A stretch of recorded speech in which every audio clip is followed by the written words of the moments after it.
winning Russia much-needed breathing space.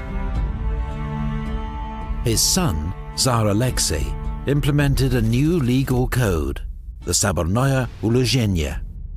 It turned all Russian peasants, 80% of the population, into serfs, effectively slaves, their status inherited by their children and with no freedom to travel or choose their master. It was a system that dominated Russian rural life for the next 200 years. The head of the Russian Orthodox Church, Patriarch Nikon, imposed religious reforms that split the church between reformers and old believers. It's a schism that continues to this day.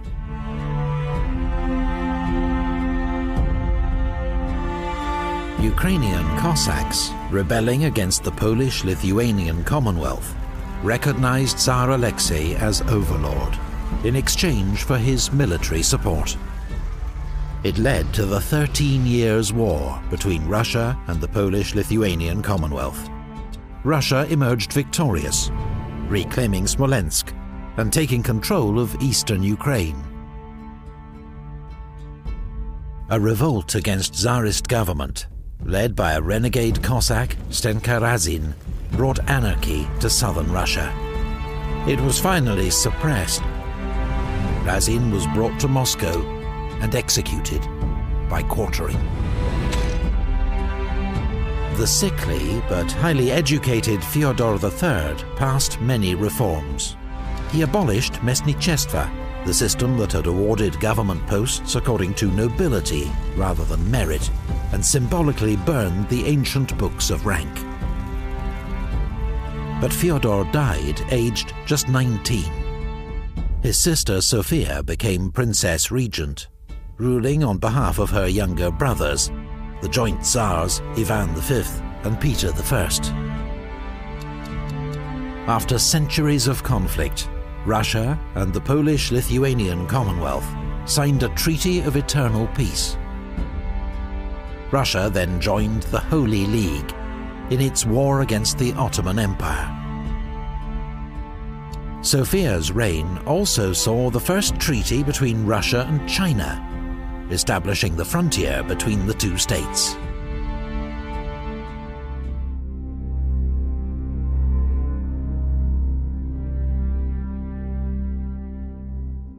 At age 17, Peter I seized power from his half-sister Sophia. Peter became the first Russian ruler to travel abroad. He toured Europe with his Grand Embassy, seeking allies for Russia's war against Turkey and learning the latest developments in science and shipbuilding. The war against Turkey was successfully concluded by the Treaty of Constantinople. Russia gained Azov from Turkey's ally, the Crimean Khanate, and with it, a foothold on the Black Sea. Peter made many reforms, seeking to turn Russia into a modern European state. He demanded Russian nobles dress and behave like Europeans. He made those who refused to shave pay a beard tax. Peter built the first Russian navy, reformed the army and government, and promoted industry, trade, and education. In the Great Northern War, Russia, Poland, Lithuania, and Denmark took on the dominant power in the Baltic, Sweden. The war began badly for Russia with a disastrous defeat to Charles XII of Sweden at Narva. But Russia won a second Battle of Narva, before crushing Charles XII's army at the Battle of Poltava. On the Baltic coast, Peter completed construction of a new capital, St. Petersburg. The building of what would become Russia's second largest city among coastal marshes was a remarkable achievement, though it cost the lives of many thousands of serfs. The Great Northern War ended with the Treaty of Neustadt. Russia's gains at Sweden's expense made it the new dominant Baltic power. 4 years before his death, Peter was declared Peter the Great, father of his country, emperor of all the Russias.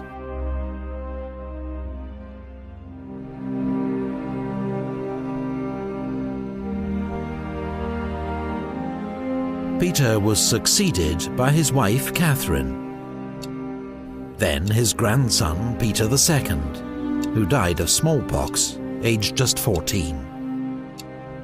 Empress Anna Ivanovna, daughter of Peter the Great's half-brother Ivan V, was famed for her decadence and the influence of her German lover Ernst Biron. During Anna's reign, Vitus Bering, a Danish explorer in Russian service, led the first expedition to chart the coast of Alaska. He also discovered the Aleutian Islands, and later gave his name to the sea that separates Russia and America. After Anna's death, her infant grandnephew Ivan VI was deposed by Peter the Great's daughter Elizabeth. Ivan VI spent his entire life in captivity. Until age 23, he was murdered by his guards during a failed rescue attempt. Elizabeth, meanwhile, was famed for her vanity, extravagance, and many young lovers. But she was also capable of decisive leadership. In alliance with France and Austria, Elizabeth led Russia into the 7 Years' War against Frederick the Great of Prussia. The Russian army inflicted a crushing defeat on Frederick at the Battle of Kunersdorf, but failed to exploit its victory. Meanwhile, in St. Petersburg, the Winter Palace was completed at vast expense. It would remain the monarch's official residence right up until the Russian Revolution of 1917. Peter III was Peter the Great's grandson by his elder daughter Anna Petrovna, who died as a consequence of childbirth. Raised in Denmark, Peter spoke hardly any Russian, and greatly admired Russia's enemy, Frederick the Great. So he had Russia swap sides in the 7 Years' War, saving Frederick from almost certain defeat. Peter's actions angered many army officers, and he'd always been despised by his German wife Catherine. Together they deposed Peter III, who died a week later in suspicious circumstances. His wife Catherine became Empress of Russia. Her reign would be remembered as one of Russia's most glorious.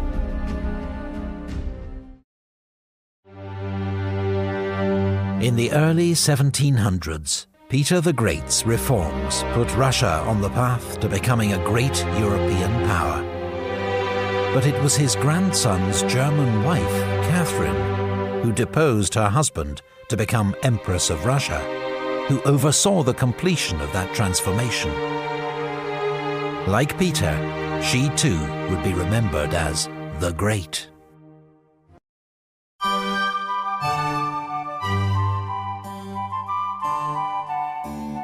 Catherine was a student and admirer of the French Enlightenment, and even corresponded with the French philosopher Voltaire. She reigned as an enlightened autocrat. Her power was unchecked, but she pursued ideals of reason, tolerance, and progress. Catherine became a great patron of the arts and learning. Schools and colleges were built. The Bolshoi Theatre was founded, as well as the Imperial Academy of Fine Arts, while her own magnificent collection of artwork now forms the basis of the world-famous Hermitage Museum. Catherine encouraged Europeans to move to Russia to share their expertise, and helped German migrants to settle in the Volga region, where they became known as Volga Germans. Their communities survived nearly 200 years, until, on Stalin's orders, they were deported east at the start of World War II. Catherine's reign also saw enormous territorial expansion. In the south, Russia defeated the Ottoman Empire, winning new lands and the fortresses of Azov and Kerch. But then Catherine faced a major peasant revolt, led by the renegade Cossack Yemelyan Pugachev. The rebels took many fortresses and towns and stormed the city of Kazan before they were finally defeated by the Russian army. Catherine then forcibly incorporated the Zaporozhian Cossacks into the Russian Empire and annexed the Crimean Khanate, a thorn in Russia's side for 300 years. Russia's new lands in the south were named Novorussia, New Russia. Sparsely populated, they were settled by Russian colonists under the supervision of Prince Potemkin, Catherine's advisor and lover. The Polish-Lithuanian Commonwealth, exhausted by war and at the mercy of its neighbors, was carved up in a series of partitions, with Russia taking the lion's share. Poland did not re-emerge as an independent nation until 1918. Russia inherited a large Jewish population from Poland, who, Catherine decreed, could live only in the so-called Pale of Settlement, and were excluded from most cities. In France, the French Revolution led to the execution of King Louis XVI. Catherine was horrified, and in the last years of her reign, completely turned her back on the liberal idealism of her youth.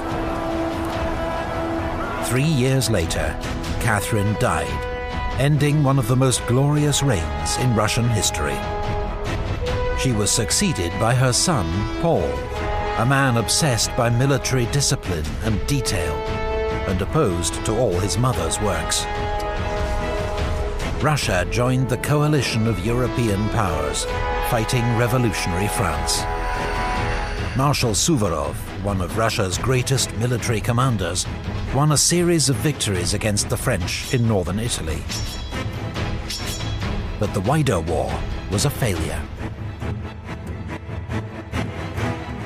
Meanwhile, Paul's reforms had alienated Russia's army and nobility, and he was murdered in a palace coup. He was succeeded by his 23-year-old son Alexander, who shared his grandmother Catherine's vision for a more modern Russian state. His advisor, the brilliant Count Mikhail Speransky, reformed administration and finance. Yet the emperor refused to back his plans for a liberal constitution. Ultimately, it was war with France that would dominate Alexander's reign.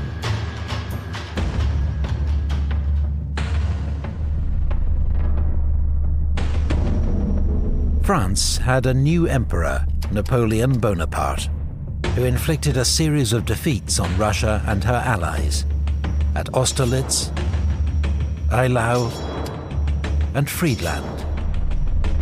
But at Tilsit in 1807, the two young emperors met and made an alliance. Russia attacked Sweden, annexing Finland, which became an autonomous Grand Duchy within the Russian Empire. But then, in 1812, Napoleon invaded Russia. At Borodino, French and Russian armies clashed in a gigantic battle, one of the bloodiest of the age. Napoleon emerged victorious, but the Russian army escaped intact. Napoleon occupied Moscow, which was destroyed by fire. And when Alexander refused to negotiate, the French army was forced to make a long retreat through the Russian winter and was annihilated.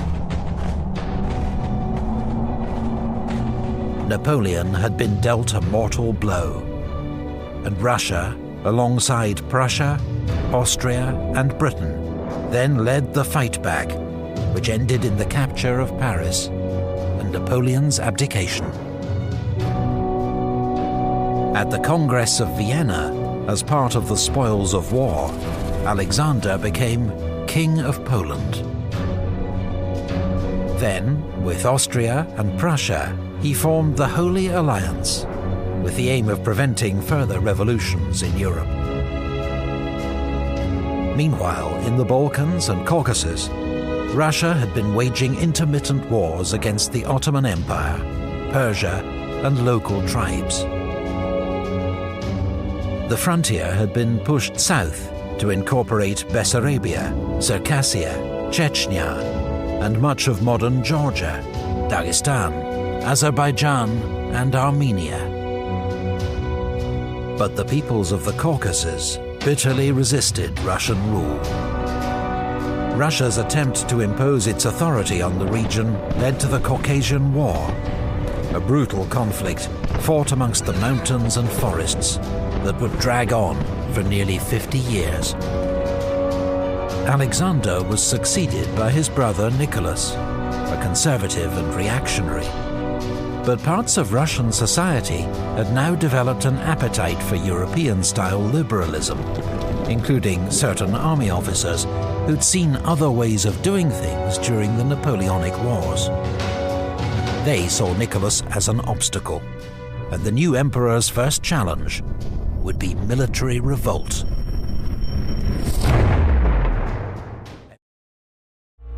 (1825). Victory over Napoleon had confirmed Russia's status as a world power. But there was discontent within Russia amongst intellectuals and army officers, some of whom had formed secret societies to plot the overthrow of Russia's autocratic system.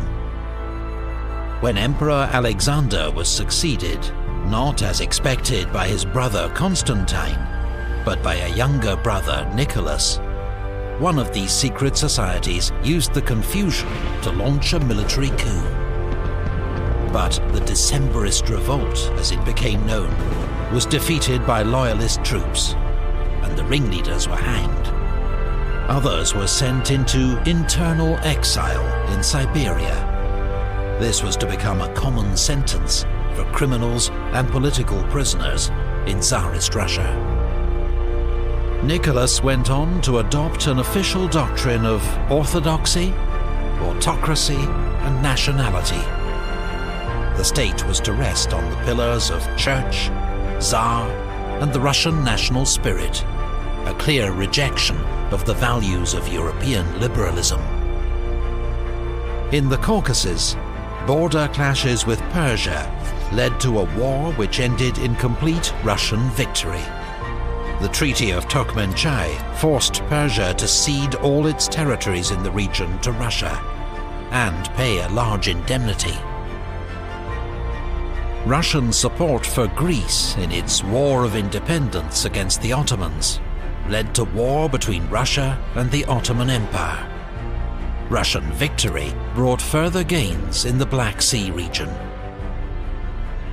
A Polish revolt, led by young army officers, was crushed by Russian troops. Alexander Pushkin, Russia's greatest poet, was shot in a duel, and 2 days later died from his wounds. Nicholas sent troops to help put down a Hungarian revolt against Austrian rule. The emperor's willingness to help suppress liberal revolts won him the nickname the Gendarme, or policeman of Europe. Russia's first major railway was opened, connecting St. Petersburg and Moscow. Alexander Herzen, a leading intellectual critic of Russia's autocracy, emigrated to London, where he continued to call for reform in his homeland. He'd later be described as the father of Russian socialism. The Ottoman Empire, now known as the sick man of Europe, reacted to further Russian provocations by declaring war. The Russian Black Sea Fleet inflicted a crushing defeat on the Turks at the Battle of Sinope. But Britain and France, alarmed at Russia's southern expansion and potential control of Constantinople, declared war on Russia. The Allies landed troops in Crimea and besieged the naval base of Sevastopol, which fell after a grueling year-long siege. Baltic, British and French warships blockaded the Russian capital, St. Petersburg. Russia was forced to sign a humiliating peace, withdraw its forces from the Black Sea, and put on hold plans for further southern expansion.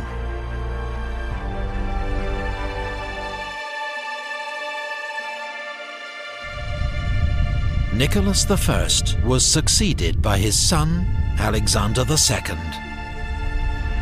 The Crimean War had exposed Russia's weakness. The country lagged far behind its European rivals in industry, infrastructure, and military power. So Alexander, unlike his father, decided to embrace reform. The most obvious sign of Russia's backwardness was serfdom. According to the 1857 census, more than a third of Russians were serfs, forced to work their master's land with few rights, restrictions on movement, and their status passed down to their children. They were slaves in all but name. In 1861, Alexander II abolished serfdom in Russia. He was hailed as the liberator. But in reality, most former serfs remained trapped in servitude and poverty. Alexander's reforms would continue with the creation of the zemstva, provincial assemblies with authority over local affairs, including education and social welfare. In the Far East, Russia forced territorial concessions from a weakened China, leading to the founding of Vladivostok, Russia's major Pacific port. Another uprising by Poles and Lithuanians against Russian rule was once more crushed by the Russian army. In the Caucasus, Russia's long and brutal war against local tribes came to an end, with their leaders swearing oaths of loyalty to the Tsar. In Central Asia, the Russian Empire was gradually expanding southwards.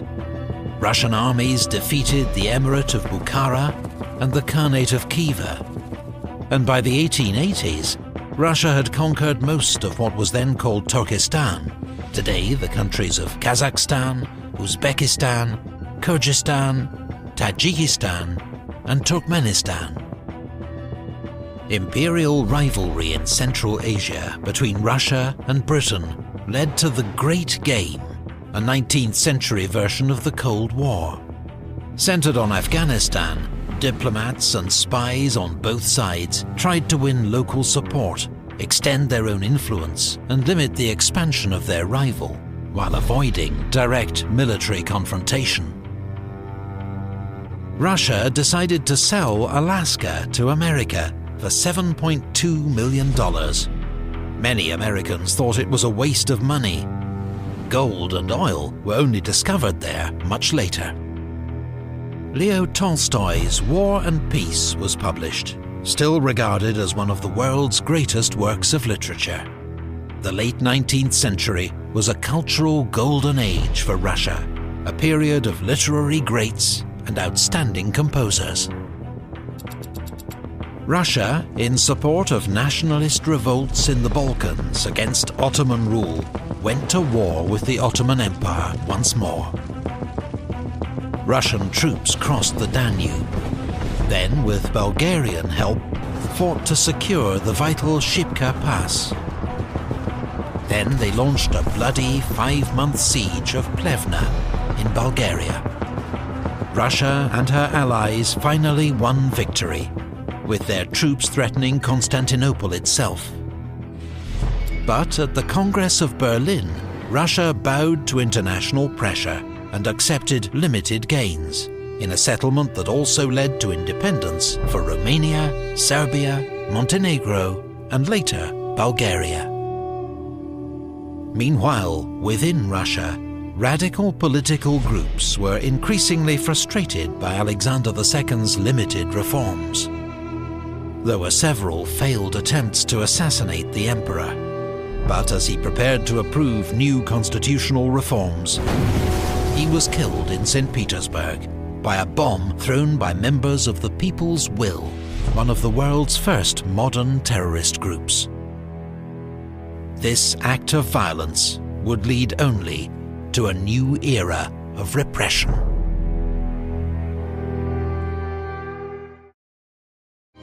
In 1881, Russian Emperor Alexander II was assassinated by left-wing terrorists in St. Petersburg.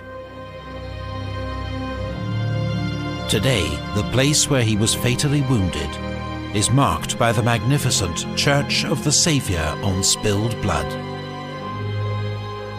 Alexander II had been a reformer, hailed as the liberator for freeing Russia's serfs. But his son and successor Alexander III believed his father's reforms had unleashed dangerous forces within Russia that ultimately led to his death.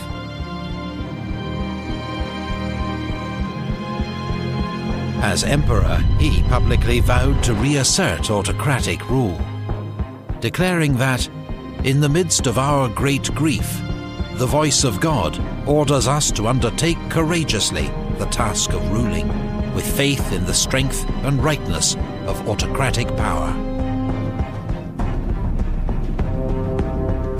The Tsar's secret police, the so-called Okhranka, was ordered to infiltrate Russia's many revolutionary groups.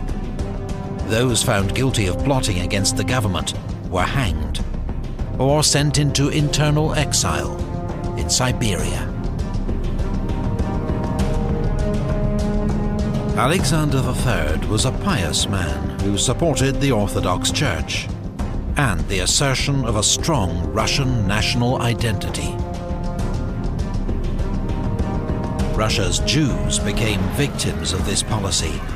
They'd already been targeted in murderous race riots known as pogroms, after false rumors were spread that they were responsible for the assassination of the emperor. Now the government expelled 20,000 Jews from Moscow, and many who could began to leave the country. Over the next 40 years, around 2 million Jews would leave Russia, most bound for the USA. Concerned by the growing power of Germany, Russia signed an alliance with France, both sides promising military aid if the other was attacked. Sergei Witte was appointed Russia's new Minister of Finance. His reforms helped to modernize the Russian economy and encourage foreign investment, particularly from its new ally, France. French loans helped Russia to develop its industry and infrastructure. Work began on the Trans-Siberian Railway. Completed in 1916, it remains the world's longest railway line, running 5,772 miles, from Moscow to Vladivostok. Alexander III was succeeded by his son, Nicholas II. His coronation was marred by tragedy when 1,400 people were crushed to death at an open-air celebration in Moscow. China granted Russia the right to build a naval base at Port Arthur. When China faced a major revolt, known as the Boxer Rebellion, Russia moved troops into Manchuria under the pretext of defending Port Arthur from the rebels. This brought Russia into conflict with Japan, who also had designs over Manchuria and Korea. The Japanese made a surprise attack on Port Arthur, then defeated the Russian army at the giant Battle of Mukden. Russia's Baltic Fleet, meanwhile, had sailed halfway around the world to reach the Pacific, where it was immediately annihilated at the Battle of Tsushima.